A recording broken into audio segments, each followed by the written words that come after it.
Allez, il est temps de vous parler du premier livre de mon challenge.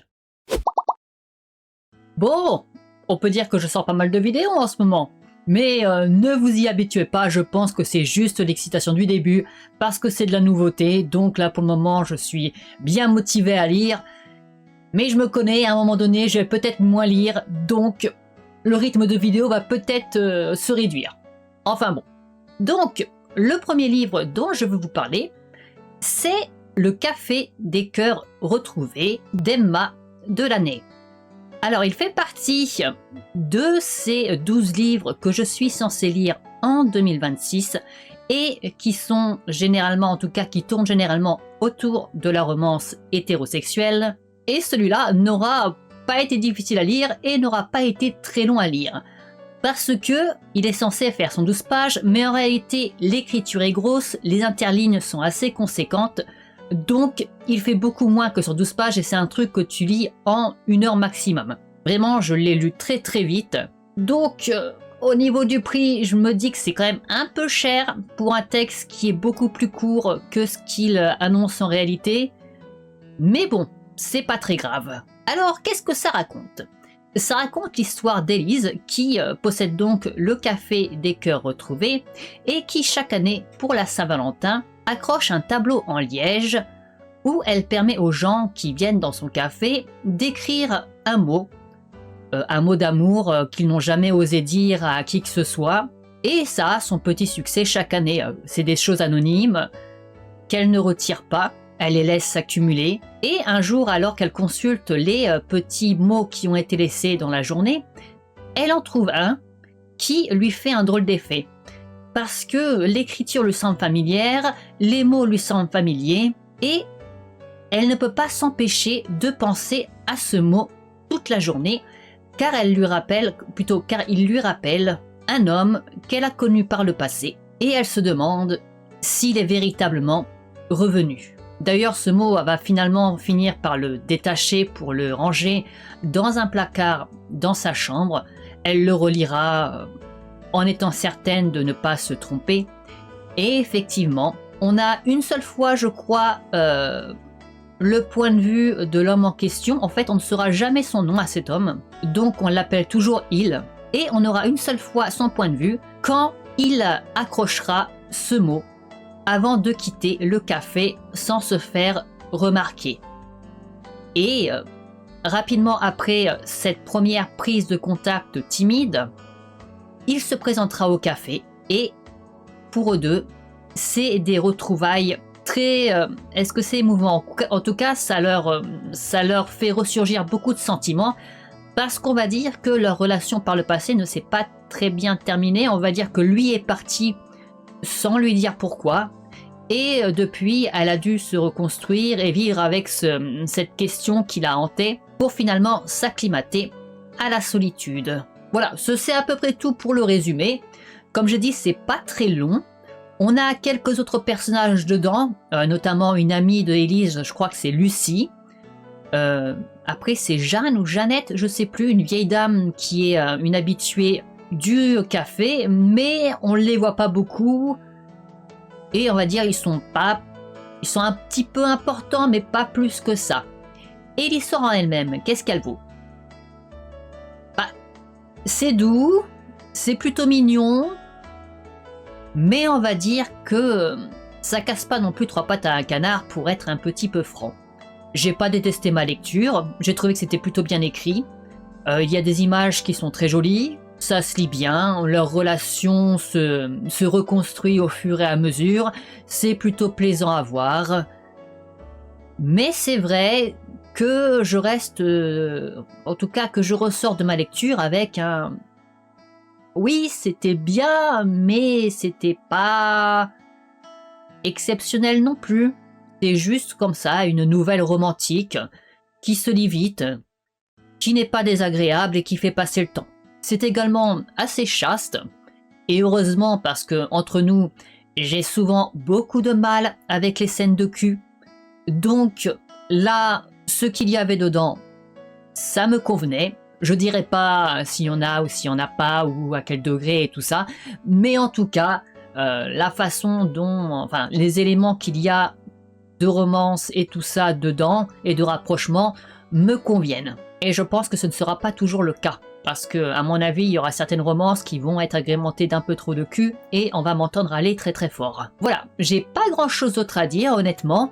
Ah si, j'ai un truc à dire, c'est que au niveau des dialogues, il y a un problème. En fait, l'autrice utilise des tirets simples pour introduire ses dialogues, au lieu du tiret quadratin qui est habituellement utilisé pour introduire un dialogue, pour dire qu'on change de personnage et tout ça. Et ça m'a un peu gêné parce que c'est une faute qui est vraiment très très basique et qui est dommage de retrouver dans un texte en plus aussi court. Je sais pas si je peux vous montrer exactement le truc. Alors attendez, je vais regarder. Je sais pas si on voit. Mais voilà, c'est des tirets simples à la place des quadratins. Et c'est vraiment une erreur toute conne à corriger. Et qui est un petit peu dommage. Après, je sais que c'est un livre auto-publié, 1, 2, 3, c'est un e-book auto-publié. J'ai pas trouvé de faute. J'ai trouvé à un moment donné des virgules un peu mal placées, mais dans l'ensemble, comme je dis, c'est bien écrit. Donc de ce côté-là, j'ai pas grand-chose à dire, à part les tirets. Oh, on va passer à ma deuxième lecture, qui est une lecture que j'ai abandonnée. Et est-ce que je l'ai aux alentours? Non, je crois qu'il est resté dans ma chambre. Tant pis, de toutes les façons, c'était pas un bon livre. J'ai quand même pris quelques notes, histoire de ne pas me tromper dans les noms des personnages et tout ça, parce qu'il y en a quand même beaucoup. C'est un livre qui s'appelle Résonance de Minette Walters. Minette Walters, c'est une autrice de thriller dont j'ai lu déjà pas mal de bouquins par le passé. Je crois que le seul titre dont je me souviens, c'est Cuisine sanglante, mais je serais incapable de dire ce que ça racontait.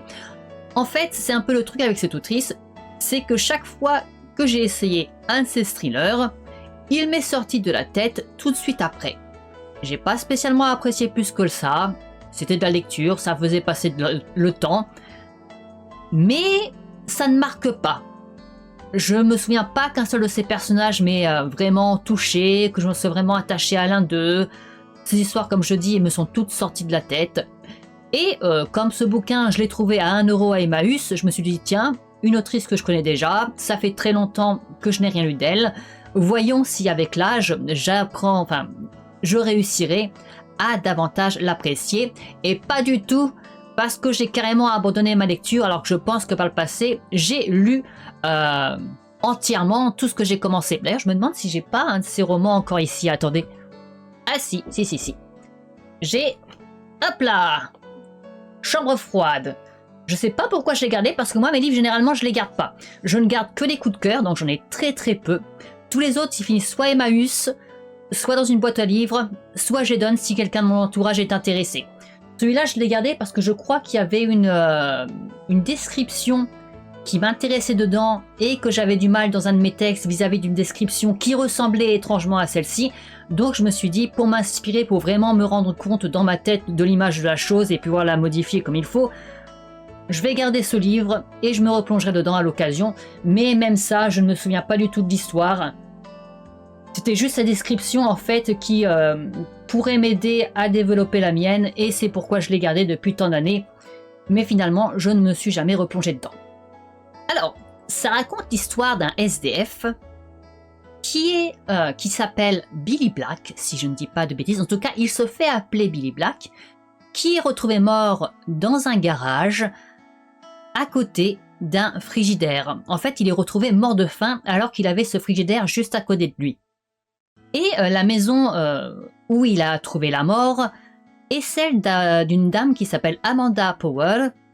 Powell, c'est ça? Attendez, je vérifie. Powell, c'est bien ça. Qui, après avoir fui les journalistes parce que ceux-ci forcément se sont emparés de l'histoire, vu que celle-ci est assez cocasse si je puis dire, revient chez elle pour s'occuper de faire incinérer le pauvre homme. Et après ça, en fait, elle va développer une sorte de fascination pour cet homme qui se faisait appeler Billy Black, certaine que c'est pas son vrai nom, et elle aimerait bien savoir de qui il s'agissait réellement. Mais ça, cette obsession, c'est quelque chose qu'on apprendra plus tard. Parce qu'en vérité, Amanda Powell n'est pas du tout notre personnage principal. C'est un personnage de journaliste qui est notre personnage principal, qui s'appelle Deacon, qui est un journaliste un petit peu sur le déclin, je dirais, qui a eu plus ou moins son heure de gloire à un moment donné, et qui là se retrouve dans un journal très à gauche, et qui aime bien faire un petit peu du putaclic, même si on n'appelait pas ça du putaclic à l'époque, mais vous comprenez l'idée. Et un jour, donc, ce Deacon se voit confier par son patron la charge d'écrire un article sur les sans-abri de leur ville, et donc d'aller interroger Amanda Powell sur cette histoire de la mort de Billy Black. Sauf que forcément, le patron, il veut pas spécialement qu'on parle du SDF mort, il veut plus qu'on prenne des photos de la femme très bourgeoise, en train de pleurer, en train de machin, qu'on ait quelque chose de croustillant vis-à-vis d'elle pour un peu la charger un petit peu des maux de la société. Je ne sais plus trop comment c'est amené, mais c'est un truc comme ça en fait. Et donc Deacon va se rendre chez Amanda Powell, avec sa collègue Lisa, photographe de son état. Et c'est là en fait qu'il va apprendre un petit peu son obsession sur Billy Black. Elle ne va pas du tout accepter de jouer le jeu des journalistes, de leur donner ce qu'ils souhaitent. Elle va s'en tenir à son histoire sur Billy Black, sur sa mémoire à lui. Et Deacon, après cette rencontre, va se sentir un petit peu lui aussi intrigué par ce SDF et va commencer petit à petit, sans vraiment en avoir conscience d'abord, puis de plus en plus, à faire des recherches sur lui pour essayer de son côté de découvrir la vérité derrière cette mort et derrière l'identité de l'homme en question. En parallèle, on a aussi des articles, enfin des coupures d'un livre qui a été écrit dont je ne me souviens plus du nom. Et on nous parle dedans de la disparition mystérieuse de deux hommes, l'un que l'on soupçonne avoir potentiellement été un traître à son pays et donc avoir été un espion, l'autre que l'on soupçonne d'avoir volé plusieurs millions à la banque où est-ce qu'il travaillait. En tout cas, ces deux hommes ont disparu et on se demande pourquoi et où est-ce qu'ils sont passés. Donc, on soupçonne avec ça que ça aura un lien avec Billy Black d'une façon ou d'une autre. Alors maintenant, pourquoi est-ce que je n'ai pas aimé ce roman et que je l'ai arrêté? Déjà, Deacon, je l'aimais pas. C'est un vieux mec qui ne fait que fantasmer sur les nanas autour de lui. Il fantasme sur Lisa qui pourrait avoir l'âge de sa fille.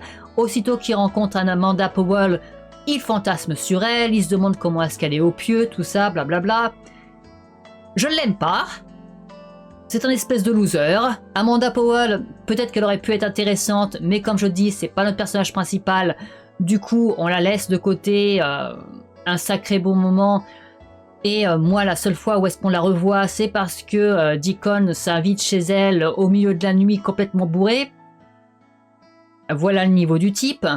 C'est pas le seul personnage qui m'a déplu parce qu'on suit Deacon et ensuite Deacon va plus ou moins héberger chez lui, prendre sous son aile si on veut, un jeune SDF du nom de Terry qui a connu Billy Black et qui lui sert un petit peu d'informateur pour comprendre cet homme qui est mort aujourd'hui. Et Terry, c'est donc le deuxième personnage que l'on va suivre le plus et je l'aime pas non plus. C'est un personnage qui passe son temps à proférer des insultes homophobes qui sont expliquées par le fait qu'il ait été abusé dans l'établissement où est-ce qu'il était placé par l'homme qui en avait la charge.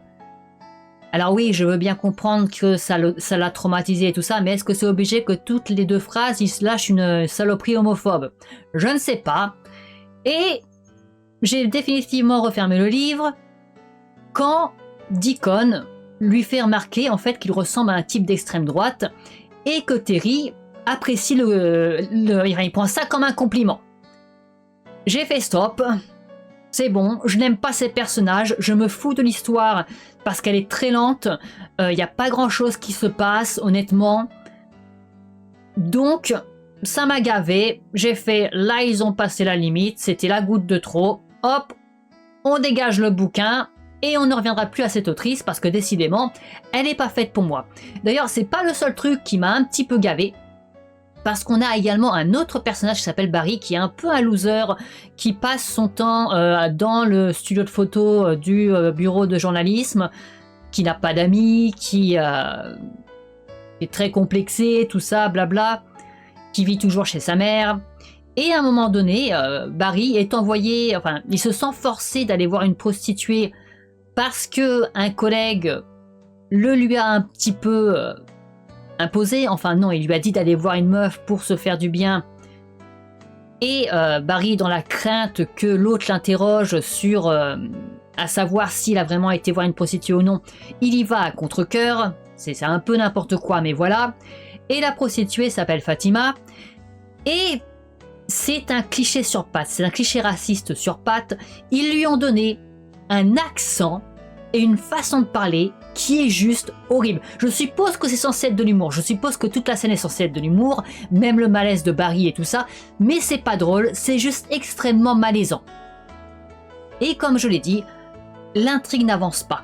J'ai lu plus de la moitié du bouquin, et vu que je me foutais des personnages, vu qu'il n'y avait pas vraiment de menaces, de rebondissements ou quoi que ce soit, je me suis dit, allez, j'ai mieux à lire, on va laisser tomber. Voilà. Bref, deux lectures, une grosse déception avec un abandon, une autre qui m'a plu sans me plaire, on va dire ça se laisse lire, c'est doux. Voilà. C'est pas un truc qui me restera en mémoire, mais j'ai pas détesté. Et je crois avoir fait le tour de tout ce que j'avais à dire sur ces deux-là. Bref, je sais pas du tout ce que je vais lire ensuite. Je vais bien voir de quoi je parlerai ensuite. Peut-être que je continuerai mes 12 livres challenge ou que je retournerai sur un thriller. En tout cas, pour le moment, je vais vous laisser. Et je vous dis bye bye!